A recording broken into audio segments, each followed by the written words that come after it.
जय हिंद। जय हिंद दोस्तों, लक्ष्यपुर जीएस चैनल में आपका स्वागत है।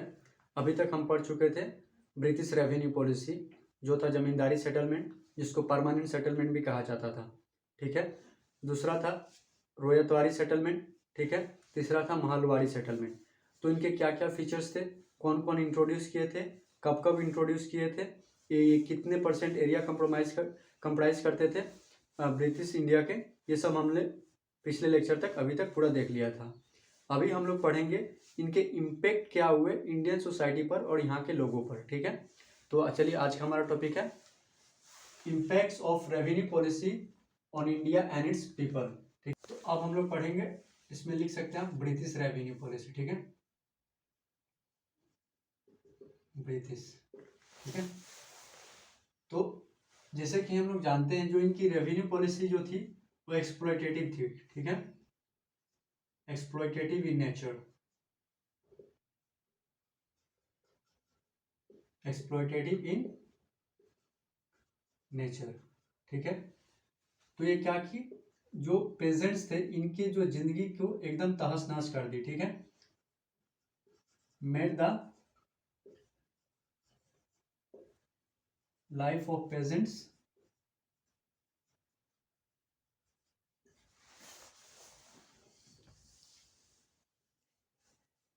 मेजरेबल। ठीक है। अब ये कैसे इनकी लाइफ को तहस नहस करती है, ये हम देखते हैं। ठीक है। देखिए, पहला जो था, जो जमींदारी सेटलमेंट, इसमें क्या था। ठीक है, इन जमींदारी सेटलमेंट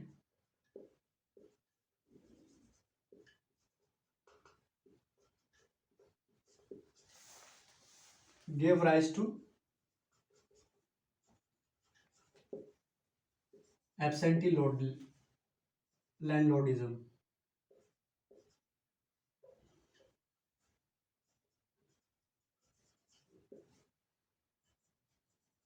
लैंड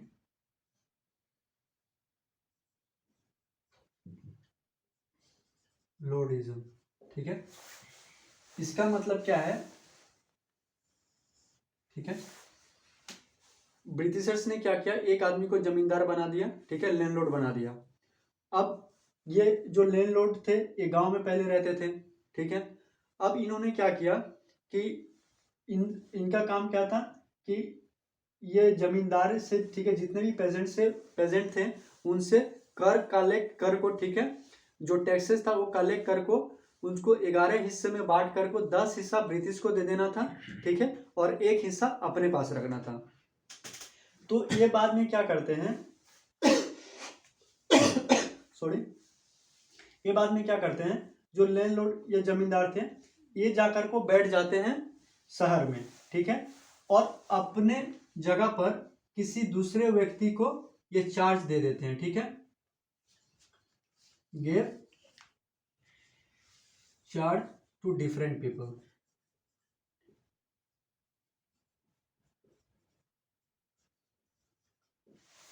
ये दूसरे व्यक्ति को चार्ज दे देते हैं। ये क्या कहते हैं कि आप यहाँ इनसे जो टैक्स है कलेक्ट करो, आप मुझे दो। ठीक है, और आप अपना जो कमीशन इसमें बढ़ा चढ़ा कर को जो लेना चाहो वो आप ले सकते हो। यानी कि मानिए कि अगर हमें 10 रुपया कर देना है, ठीक है, 11 रुपया कर देना है। ठीक है, तो 10 रुपया अगर मैं जमींदार हूं तो 10 रुपया मैं दे दूंगा ब्रिटिश को, 1 रुपया मेरे पास रहेगा।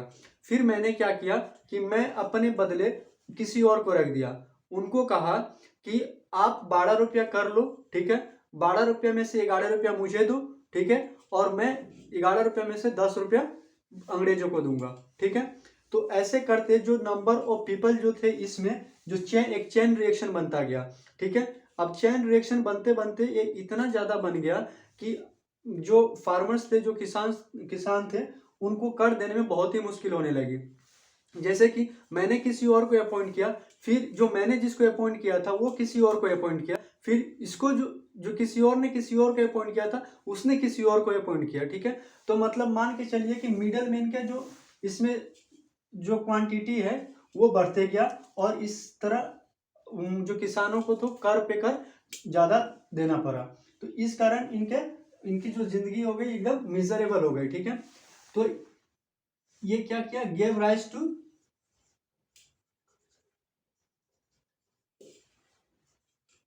Chain reaction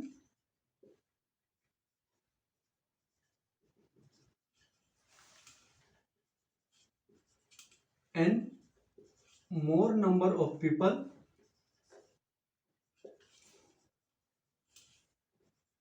get included in this, ठीक है। तो इसलिए ये जो इन पेजेंट थे उनको ज़्यादा कर देना पड़ता था और ये उनकी ज़िंदगी पर बहुत ज़्यादा प्रभाव डालता था। दूसरा जो था रोयतवारी सेटलमेंट, ठीक है।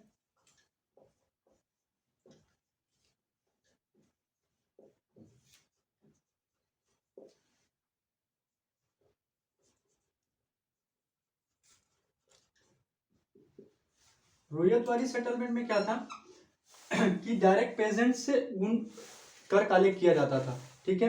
अगर मान के चले कि कोई किसान अगर कर नहीं दे पा रहा था तो उनको क्या करना पड़ता था, मनी लेंडर के पास जाना पड़ता था, जैसे कि साहूकार के पास। साहूकार उनको पैसे तो देते थे लेकिन उन पर वो इंटरेस्ट रेट काफ़ी ज़्यादा लेते थे और 1 का 10, 10 का 20 कैसे करके उनसे वो वसूल कर देते। तो उसमें क्या हुआ कि अगर हम एक बार किसी साहूकार के पास चले गए, हमने उनसे कर्जा लिया, तो वो इतना ब्याज जोड़ते थे कि वो उस कर्जे को चुकाना मेरे लिए नामुमकिन सा हो जाता था और बाद में मजबूरन जाकर को वो ज़मीन हमें बेचनी पड़ती थी, ठीक है। और इस तरह जो जो ज़मीन थी वो कल्टीवेटर से ट्रांसफर होकर को चली जाती थी नॉन कल्टीवेटर। कल्टीवेटर कौन हुए, अगर मैं पेजेंट्स हूँ तो मैं कल्टीवेटर हुआ और साहूकार नॉन कल्टीवेटर। तो मतलब बाद में जाकर को मुझे अपने ही ज़मीन पर, ठीक है, दूसरों की ज़मीन मान कर को उस पर काम करना पड़ता था ताकि हम अपना पेट पाल सके। और अब मैं लैंडलेस लेबर हो गया, ठीक है, मेरे पास कोई ज़मीन नहीं रहा और मेरा जो धर्म कर्म जो जिंदगी है ये पूरी की पूरी तरह साहूकार के ऊपर निर्भर हो गई। और हमें जानते हैं जो साहूकार जो होते हैं वो एक्सप्लॉयटेटिव नेचर के होते हैं, ठीक है। लोगों का खून चूसना उनका काम होता था, ठीक है। इतना ब्याज लेते थे कि ब्याज तो सद जाता था लेकिन मूल राशि कभी नहीं सदती थी, ठीक है। इसके कारण रोजगारी सेटलमेंट में भी बहुत ज्यादा हुआ, ठीक है। तो इसका क्या हो गया,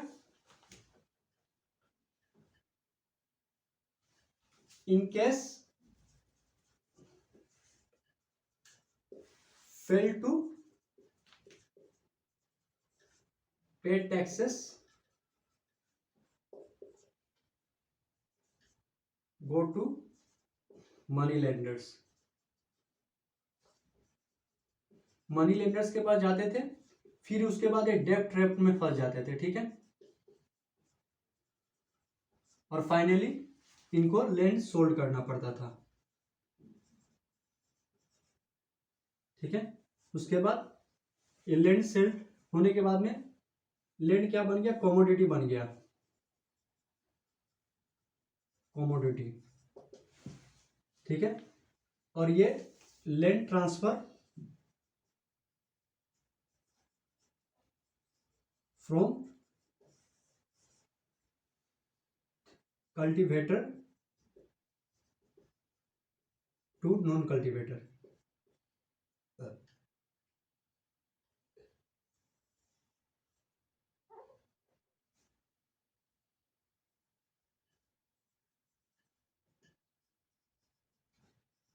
ठीक है, तो फिर ये रवियोतारी सेटलमेंट में हो गया। अब इसका एक और इम्पैक्ट है, तो क्योंकि जगह नहीं है तो आप लोग लिखिए, उसके बाद हमें पढ़ाते हैं। तीसरा जो था, ठीक है, वो कमर्शियलाइजेशन ऑफ एग्रीकल्चर, ठीक है, कमर्शियलाइजेशन ऑफ एग्रीकल्चर।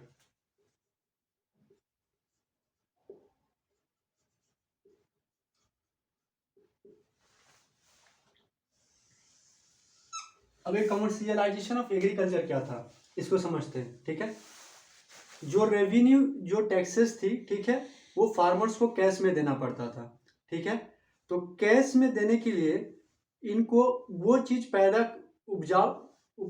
उपज करना पड़ेगा, जो कि जाकर कोई मार्केट में बेच सके और उसके बदले में इनको कैश रुपीस मिल सके। अभी तक जो फार्मर जो कल्टीवेट करते थे वो सेल्फ सफिशिएंट विलेज इकोनॉमी था, ठीक है, मतलब अपने कंजम्पशन को लेकर वो, इनको उस पर व्यापार नहीं करना था, ठीक है। लेकिन अंग्रेज के आने के बाद में उस वक्त चल रहा था इंडस्ट्रियल रिवॉल्यूशन, ठीक है। तो इंडस्ट्रियल रिवॉल्यूशन वो था और कैश क्रॉप्स के ऊपर में चलता था। तो अंग्रेजों ने ऐसा किया कि कैश क्रॉप्स इंडिया को, ठीक है, सप्लायर ऑफ रॉ मटेरियल में बदलने के लिए इन्होंने क्या किया कि ये बोलते थे कि जो आप हमें कर दोगे वो कैश में दोगे, ठीक है। तो कैश कहाँ से आएगा? ये तो फार्मर्स पहले तो कंजम्पशन के लिए लेते थे, अब ये क्या किए कि ये कैश क्रॉप्स ग्रो करने लगे। कैश क्रॉप जैसे कि शुगर केन, जूट, कॉटन, ठीक है। अब ये कॉटन इनको ग्रो करने लगे। तब ये जब जाते थे मार्केट में, जाते थे, उसके ग्रो करते थे, बेचते थे और इनको पैसा जो मिलता था उससे अपना कर चुकाते थे, ठीक है। लेकिन इसके बीच में भी जब ये मार्केट को समझने लगे तो इनके बीच आ जाते हैं एक मिडल मैन, ठीक है। मिडल मैन क्या करते थे इनसे कि जो इनकी जो कमोडिटी होती थी, कैश क्रॉप्स होती थी, इनसे सस्ते दामों में, बहुत न्यूनतम दामों में खरीदते थे और मार्केट में ज्यादा दामों में बिक्री करते थे। तो जो मिडल मैन था, इनकी जो कमीनी थी, जो स्प्रेड थी, स्प्रेड मतलब बेनिफिट, प्रॉफिट जो थी वो काफी ज्यादा थी फार्मर्स के तुलना में, ठीक है।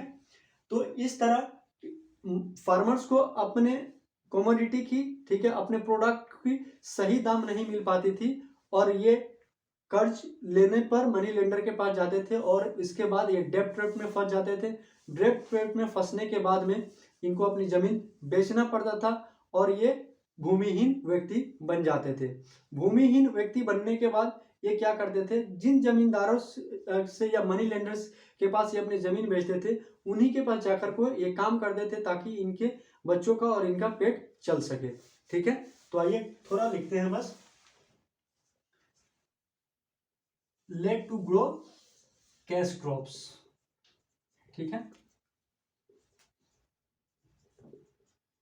लाइक शुगर केन,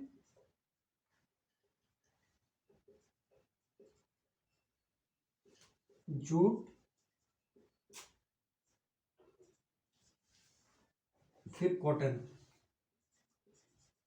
ठीक है। सेल इन मार्केट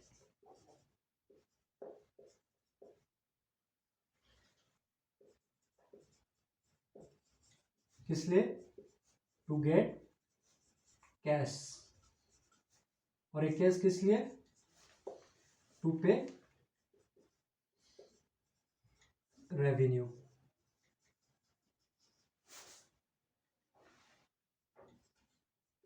या इसको टैक्सेस भी कहा जाता था, ठीक है। अब इसमें क्या हुआ? Entry of middle man.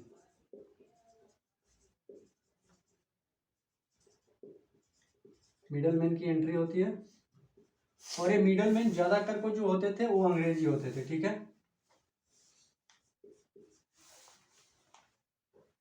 Exploit peasants। कैसे? By purchasing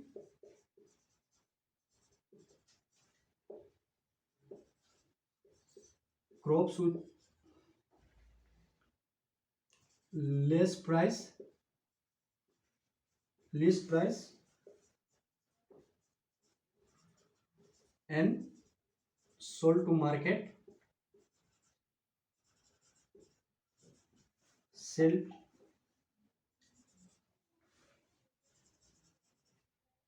with high price।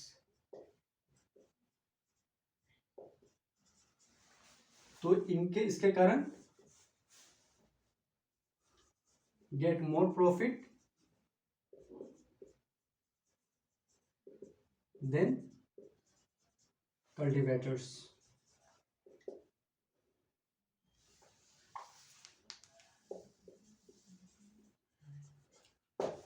ठीक है। तो ये impact of British revenue policy on India and its people यहाँ खत्म होता है। ब्रिटिश रेवेन्यू पॉलिसी यहाँ तक खत्म होती है। Thank you. जय हिंद।